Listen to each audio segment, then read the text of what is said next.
નમસ્કાર મિત્રો, આજે સીધું ને સટમાં આપણે ચીફ જસ્ટિસ થનાર નાગરત્ના એમની વાત કરનાર છીએ. આપણા ક્યારેક ચીફ જસ્ટિસ ઓફ ઇન્ડિયા રહેલા ES વેંકટરમૈયા 89માં એ ચીફ જસ્ટિસ ઓફ ઇન્ડિયા હતા. એમના ડેર ડેવિલ દીકરી એ સુપ્રીમ કોર્ટના જજ છે અને આપણા દેશના 75 વર્ષના ઇતિહાસમાં એ પહેલીવાર કોઈ મહિલા ચીફ જસ્ટિસ ઓફ ઇન્ડિયા થાય એવા સંજોગો નિર્માણ થયા છે. પરંતુ એમાં વર્તમાન કેન્દ્ર સરકાર જો ફાચર ન મારે, જો અવરોધ ન સર્જે, જો એમને સુપરસીડ ન કરી દે તો એ ચીફ જસ્ટિસ થઈ શકે.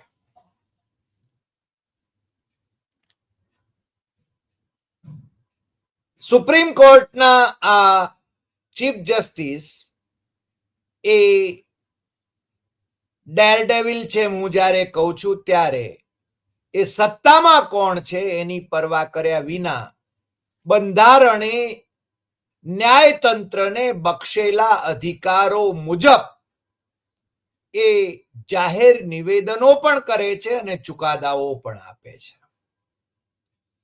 જસ્ટિસ નાગરત્ના એમણે હજુ ગઈકાલે જ પટણામાં ચાણક્ય નેશનલ લો યુનિવર્સિટી એમાં doctor Rajendra Prasad memorial lecture એ જે ધમાકેદાર ભાષણ આપ્યું એનાથી એમને માન્ય વડાપ્રધાન નરેન્દ્ર મોદી એ 2027માં 36 દિવસ માટે પણ દેશના ચીફ જસ્ટિસ ઓફ ઇન્ડિયા તરીકે સહન કરી શકશે કે કેમ એવો પ્રશ્ન ઉઠે છે.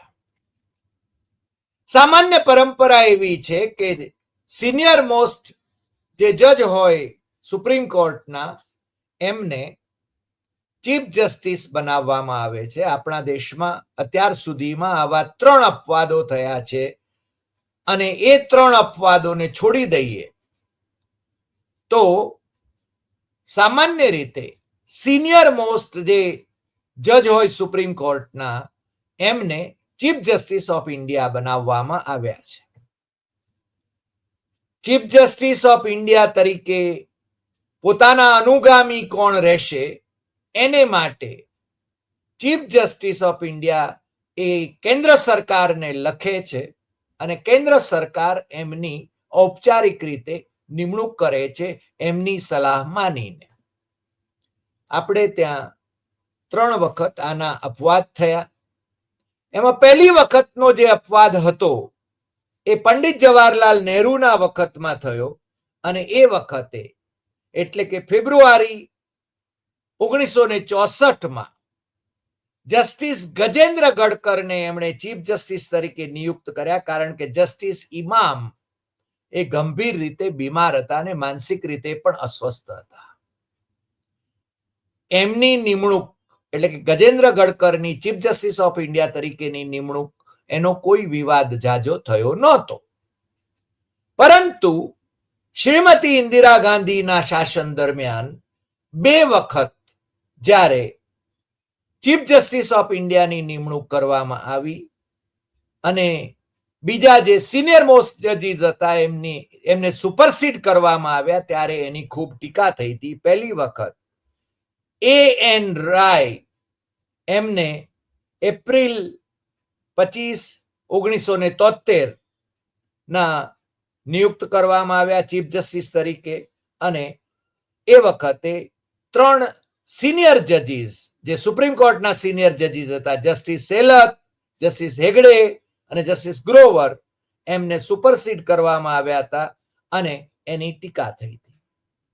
એના પછી ત્રીજો જે પ્રસંગ આવ્યો હતો એ 1977માં ઇન્દિરા ગાંધીના શાસન દરમિયાન જ જસ્ટિસ M.H. બેગને ચીફ જસ્ટિસ ઓફ ઇન્ડિયા બનાવવામાં આવ્યા અને એ વખતે HR ખન્ના જે એમના કરતા સિનિયર હતા એમને સુપરસીડ કરીને બેગને ચીફ જસ્ટિસ ઓફ ઇન્ડિયા બનાવવામાં આવ્યા હતા અને પહેલી વખત એટલે કે આપણા જે શરૂઆતના પહેલા જે કણિયા જે જસ્ટિસ કણિયા હતા હરિલાલ કણિયા એમનો આપણે ઉલ્લેખ કરીએ કારણ કે તો બહુ પહેલા હતા પણ એ વખતે એમણે પહેલા ચીફ જસ્ટિસ ઓફ ઇન્ડિયા હતા સુપ્રીમ કોર્ટના અને એમને 1951માં જ્યારે એમને સમાચાર મળ્યા એવી અફવા ફેલાઈ કે એમને બદલે કોઈ બીજા સિનિયર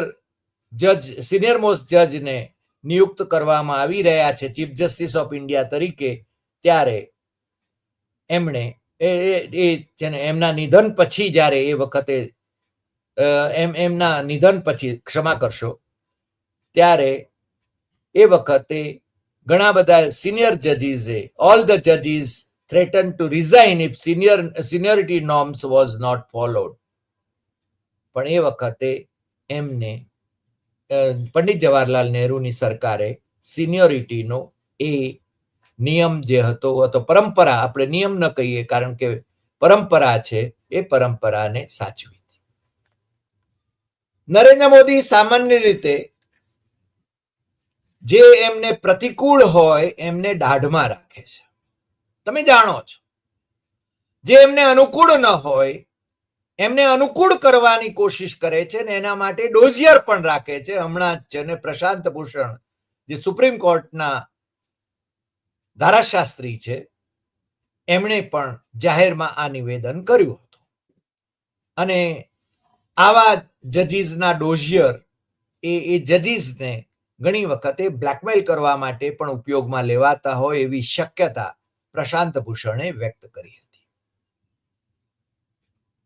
આપણી સામે જે નક્કર માહિતી હોય એની જ આપણે વાત કરીએ છીએ એટલા માટે મને 2016નો એ દાખલો યાદ આવે છે કે 2016માં તમને ખ્યાલ હશે કે મોદીની સરકાર હતી.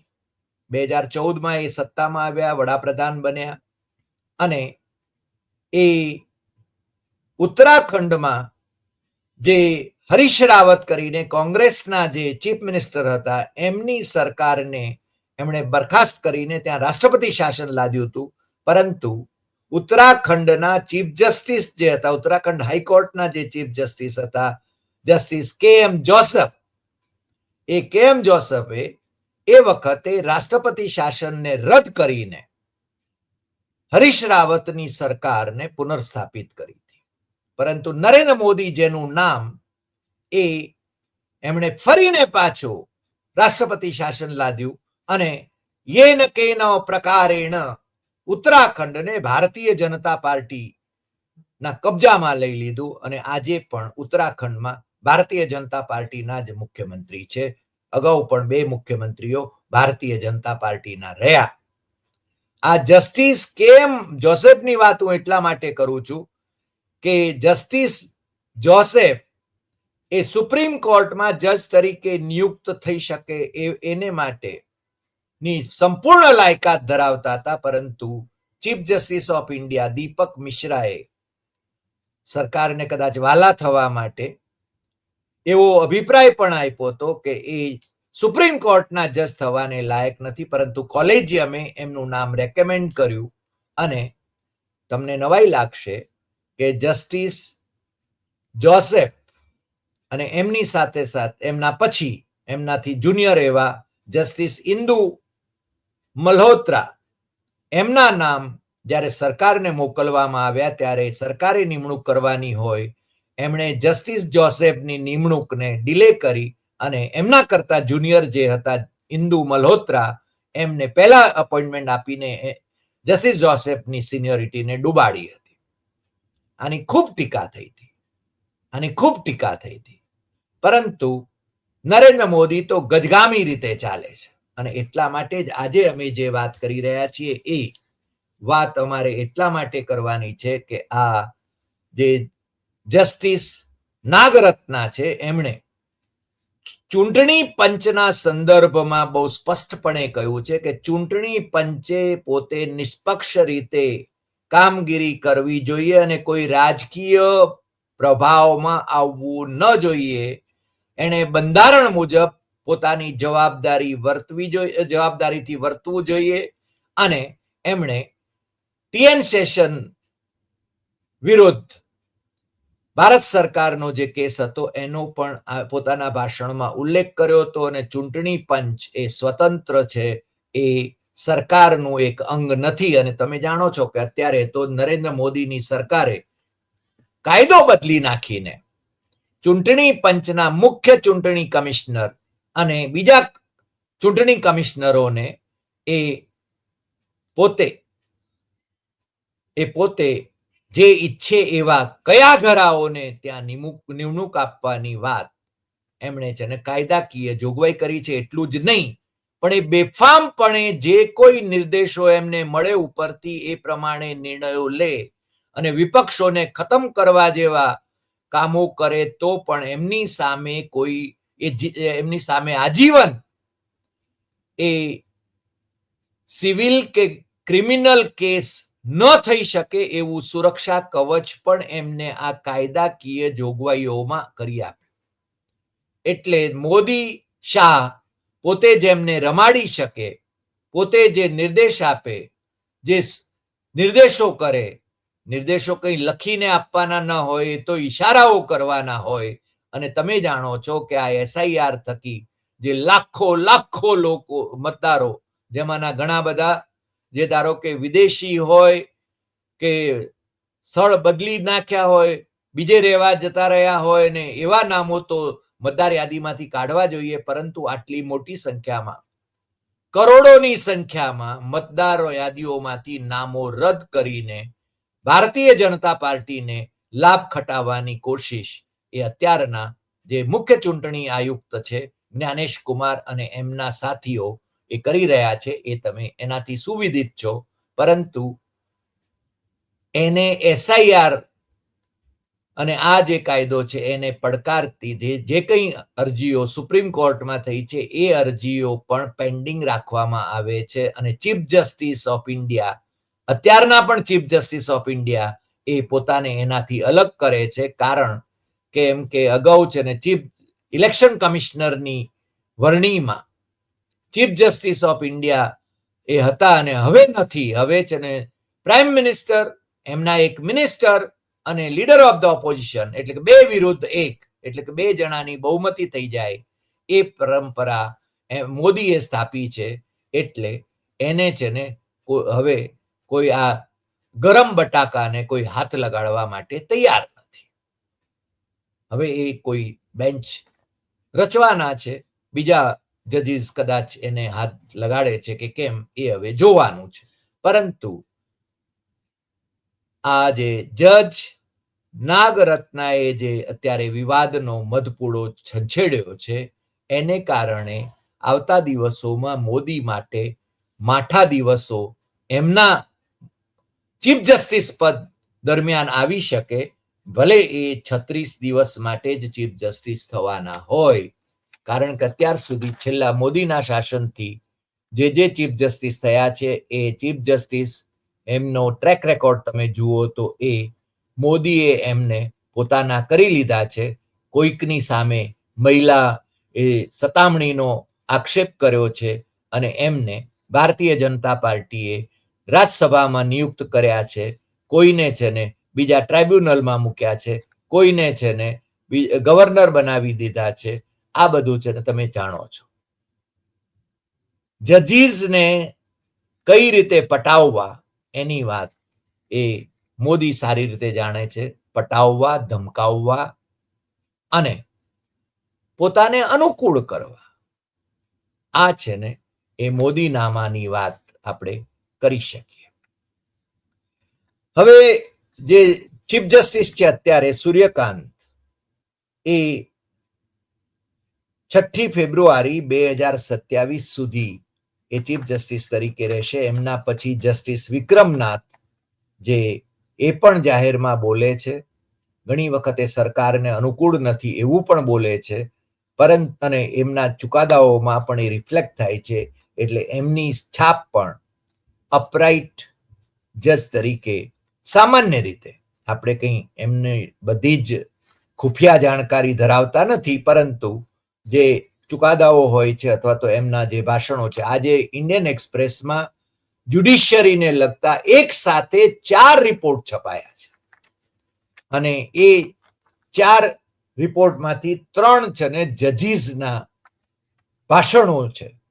અને એ વિશે મેં સુપ્રીમ કોર્ટના એક વરિષ્ઠ ધારાશાસ્ત્રીને પૂછ્યું ત્યારે એમણે બહુ સ્પષ્ટપણે એમના વિશે બહુ આદરપૂર્વકની વાત કરી હતી. નાગરત્ના વિશે તો સ્વાભાવિક રીતે બધા આદરપૂર્વક વાત કરે છે. વિક્રમનાથ વિશે પણ સ્વાભાવિક રીતે બધા વાત કરે છે. એટલે મેં કહ્યું એમ કે વિક્રમનાથ એ 23 સપ્ટેમ્બર 2027 સુધી, એટલે કે લગભગ 8 મહિના એ ચીફ જસ્ટિસ રહેશે. એના પછી એ વારો આવે છે બીવી નાગરત્નાનો.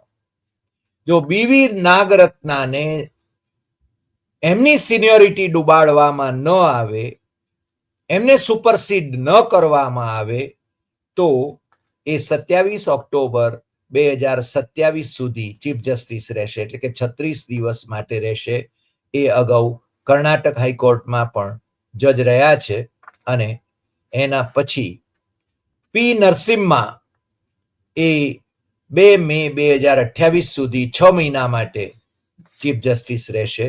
એના પછી વારો આવે છે આપણા પારસી બાવા જેબી પારડીવાળા, જસ્ટિસ પારડીવાળા, જે ગુજરાત હાઈકોર્ટમાં હતા અને જે ડેર ડેવિલ જજ ગણાય છે.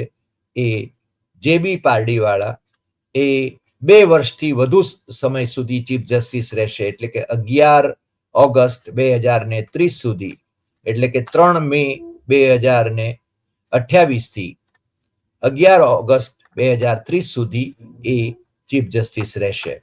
એના પછીનો જે ચીફ જસ્ટિસનો વારો આવે છે એ કેવી વિશ્વનાથન, એ 25 મે 2031 સુધી ચીફ જસ્ટિસ રહેશે, એટલે કે 10 મહિના માટે ચીફ જસ્ટિસ રહેશે. હવે આ સંજોગોની અંદર મેં કહ્યું એમ કે નાગરત્નાએ જે વાત કરી છે એ માત્ર ઇલેક્શન કમિશનને લગતી જ વાત નથી કરી, એમણે કેન્દ્ર અને રાજ્યોના સંબંધોની પણ વાત કરી છે. અને રાજ્યો એ કેન્દ્રના ખંડિયા નથી, એમના પણ અધિકારો છે, એની પણ એમણે વાત કરી છે. અને કોઈ પણ પક્ષ સત્તામાં હોય કેન્દ્રમાં અને રાજ્યોમાં, એ એમને જે ત્યાંની એમની સાથે યોગ્ય ન્યાય થવો જોઈએ અને એમની સાથે સમાન રીતે વર્તવું જોઈએ કેન્દ્ર સરકારે, એવી વાત પણ એમણે કરી છે. અને એમણે છે ને બંધારણીય જોગવાઈઓનો પણ આ ભાષણની અંદર, મારી પાસે છે ભાષણ, એનો ઉલ્લેખ કર્યો છે. એ કહે છે કે સત્તામાં હોય એટલે અમુક રાજ્યને ઓછા નાણાં ફાળવવામાં આવે કે વધુ નાણાં ફાળવવામાં આવે એવું નહીં. બીજું, એમણે બહુ સ્પષ્ટપણે કહ્યું છે કે વેલફેર સ્કીમો જો આપણે અમલમાં કરતા હોઈએ તો બધાને યોગ્ય ન્યાય મળવો જોઈએ, એની વાત પણ એમણે કરી છે. અને બીજું, એમણે લેજિસ્લેચર, એક્ઝિક્યુટિવ અને જ્યુડિશિયરી એની લક્ષ્મણ રેખાની પણ વાત કરી છે. સુપ્રીમ કોર્ટ એ પોતાને જેને સૌથી મક્તેદાર સમજે એવું પણ નથી કહ્યું એમણે. સુપ્રીમ કોર્ટની પણ મર્યાદાઓ છે, સંસદની પણ મર્યાદાઓ છે, સંસદ પણ બેફામ ન બની જાય એટલા માટે એમણે છે ને બહુ સ્પષ્ટપણે આની અંદર જે ઉલ્લેખ કર્યો છે, ગોલકનાથના ચુકાદાનો ઉલ્લેખ કર્યો છે, અને પછી કેશવાનંદ ભારતી કેસનો પણ ઉલ્લેખ કર્યો છે. એમણે કહ્યું છે કે સંસદને એ બંધારણીય સુધારાઓ કરવાનો અધિકાર ખરો, પરંતુ એ અધિકાર એના મૂળભૂત માળખામાં પરિવર્તન કરવાનો નથી. એટલે કે મૂળભૂત માળખું જે છે એ શું છે? મૂળભૂત માળખું એ કે આ દેશ છે ને એ સેક્યુલર છે, આ દેશ છે ને એ ધર્મ રાજ્ય નથી, આ દેશ એ છે ને એની ફેડરલ સિસ્ટમ છે. એટલે રાજ્યો અને કેન્દ્ર વચ્ચેના સંબંધોની વાત પણ બંધારણમાં ડિફાઇન કરવામાં આવી છે અને ફેડરલ સ્ટ્રક્ચરને પણ જાળવી રાખવાની વાત કરવામાં આવી છે. એ વાત પણ એમણે કરી છે. એમણે સરકાર પણ પોતાની મર્યાદાઓમાં રહીને કામ કરે એવું પણ કહ્યું છે અને ન્યાયતંત્ર પણ પોતાની લક્ષ્મણ રેખા એવું થાપે નહીં એની પણ વાત એમણે કરી છે. આ આખું ભાષણ જે એમણે કર્યું છે અને મને લાગે છે કે વાઇડલી રિપોર્ટેડ ભાષણ છે. એ મારી પાસે તો લાઈવ લોનું પણ છે, બાર એન્ડ બેન્ચની કોપી પણ છે અને બીજા બધા એમના જ્યાં જ્યાં જે અખબારોમાં પ્રકાશિત થયું છે આ ભાષણ એ પણ છે. એટલે મારે આજે એટલું જ કહેવાનું છે કે આપણે એવી અપેક્ષા કરીએ કે 75 વર્ષમાં પહેલીવાર સુપ્રીમ કોર્ટના ચીફ જસ્ટિસ તરીકે, સુપ્રીમ કોર્ટના નહીં આખા દેશના ચીફ જસ્ટિસ તરીકે એ એક મહિલા અને એ પણ એક ડેર ડેવિલ મહિલા જસ્ટિસ નાગરત્ના એ એમનો જ્યારે વારો આવે ત્યારે એમને સુપરસીડ ન કરવામાં આવે અને એ એમની નિમણૂક યોગ્ય રીતે થાય અને ત્યાં સુધી એમને કોઈની આંચ ન આવે અથવા તો કોઈ પ્રકરણમાં એમને સંડોવવાના ષડયંત્રો ન રચાય એ પણ ખૂબ જરૂરી છે. આ જે ભાષણ હતું પટનાની અંદર એમાં સુપ્રીમ કોર્ટના જજ જસ્ટિસ અહસનુદ્દીન અમાનુલ્લાહ અને પટના હાઈકોર્ટના ચીફ જસ્ટિસ સંગમ કુમાર સાહુ અને એના વાઇસ ચાન્સેલર ફૈઝાન મુસ્તફા એ પણ હાજર હતા. આ ભાષણ ખરેખર બધાએ વાંચવાની જરૂર છે. તમને પણ જ્યારે જ્યારે જે અખબારમાંથી વાંચવા મળે તો એના અંશો જરૂર વાંચજો. જો ભાષણ તમને મળે આખું તો એ પણ વાંચવાની કોશિશ કરશો અને આપણે એવી અપેક્ષા કરીએ કે ભવિષ્યમાં 75 વર્ષમાં પહેલી વખત એક મહિલા ચીફ જસ્ટિસનો વારો આવ્યો છે અને ભારતીય જનતા પાર્ટીને નરેન્દ્ર મોદી મહિલા સશક્તિકરણની વાત કરે છે ત્યારે જસ્ટિસ નાગરત્નાને ચીફ જસ્ટિસ તરીકે નિયુક્ત કરવામાં કોઈ વાંધા વચકા ન ઉઠાવે એટલી જ આપણે અપેક્ષા કરીએ છીએ.